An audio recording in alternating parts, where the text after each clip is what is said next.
Podcasts bem grandes, inclusive, como, por exemplo, o podcast do Vênus, né, da Yasmin, da Cris Paiva, o Ciência Sem Fim, do Sacani também, que são podcasts do Grupo Flow, que estão tendo problemas porque estão se encerrando, né, estão fechando aí, ou estão entrando pelo menos em hiatos indeterminados, né. E isso tem sido uma questão que tem acontecido recentemente, né, os anúncios foram feitos nas últimas semanas aí, mas que tem começado uma discussão que outros podcasts estão pegando, saiu no Inteligência Limitada, por exemplo, algo sobre isso, em outros cantos também, sobre se a gente está chegando num ponto de saturação no mercado de podcasts, pelo menos aqui no Brasil, né? Ou pelo menos esse tipo de formato de podcast, como é o formato do Vênus, como é o formato do Ciência Sem Fim, claro, em nichos diferentes, obviamente. E eu queria saber o que vocês acham disso. Será que a gente tá com podcast demais no Brasil ou nem? Então, cara, recentemente a gente até discutiu um pouco, né, os bastidores do debate, e eu espero que vocês entendam também que é justamente sobre essa ótica de explicar como funciona e não pra gente se enaltecer. Só que o que a gente tem aqui? Além de a gente ter um roteiro e a gente tentar, né, seguir, não à risca, né, mas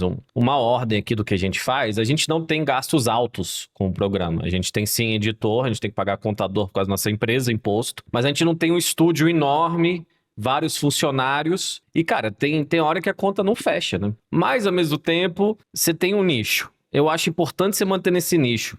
E de novo, a razão pela qual a gente faz o debate da forma que a gente faz é que não é interessante o suficiente você ficar falando qualquer coisa sem se preparar, sem estudar nada. E eu acho que é muito o problema de muitos desses podcasts. A maioria desses podcasts acham que simplesmente eles aparecerem, sentarem, gravarem é suficiente. E também muitos dependem de convidados famosos, e que também é outra coisa nossa aqui, que a gente quis que o nosso programa, o nosso produto, o programa que seja sustentável só nós três. Então eu sei que vocês querem ver mais de vários convidados, Kogu, a Carol, um pessoal que já veio aí, o Funk, e vão voltar. Mas assim, pra mim era muito importante a gente ter um programa que as pessoas gostem, independente de convidado, que eu acho que é justamente o grande problema de todos esses podcasts. Você tem que pagar um lugar físico, você tem que pagar um produtor, você tem que pagar um monte de coisa. Não tem tanto dinheiro de patrocínio assim. Os números não batem. Eu acho que, inclusive, em muitos sentidos, a gente tem números maiores de muitos desses programas que são gigantes. Então é um negócio de, né, conter os gastos e se tornar sustentável, cara, que eu acho que a gente faz muito bem aqui, sabe? Então, é a execução de uma visão que a gente teve, cara. E não adianta só esperar que um corte vai viralizar e teu programa vai pegar um grande público, né? Considera também se o tempo do apresentador, dos membros do podcast, vale a dedicação. Porque no caso de alguém que só faz o podcast, beleza, mas às vezes a gente tem podcasts de pessoas que têm